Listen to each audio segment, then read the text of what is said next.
Detik-detik pria jatuh di mesin penggiling TPA Putri Cempo, Solo.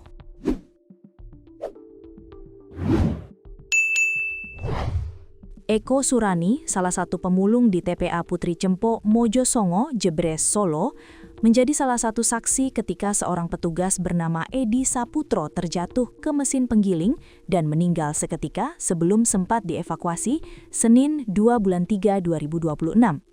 Eko menceritakan bahwa ia mendengar teriakan meminta tolong dari teman korban sekitar pukul 10 WIB. Petugas lain kemudian segera mematikan mesin penggiling. Teriak minta tolong matiin mesinnya, sekitar kurang lebih jam 10-an, langsung dimatiin. Teriakan bising banget, jelas Eko.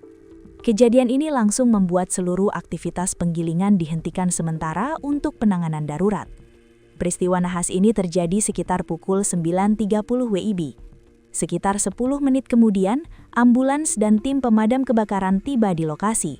Sayangnya, nyawa korban sudah tidak tertolong. Ya, sekitar 10 menitan langsung datang sama damkar. Penggilingan pertama, tambah Eko. Eko mengaku tidak mengetahui kondisi korban secara detail setelah terjatuh. Ia hanya mengetahui posisi kepala korban berada di bawah mesin. Gak berani lihat, posisi kepala sudah di bawah, ujarnya.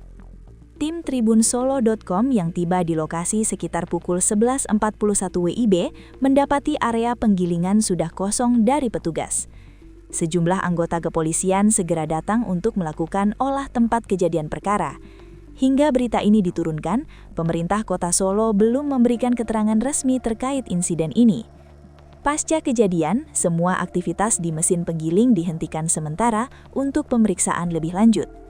Pihak kepolisian tengah menyelidiki penyebab jatuhnya korban, sementara pemerintah Kota Solo diharapkan segera memberikan keterangan resmi untuk transparansi publik.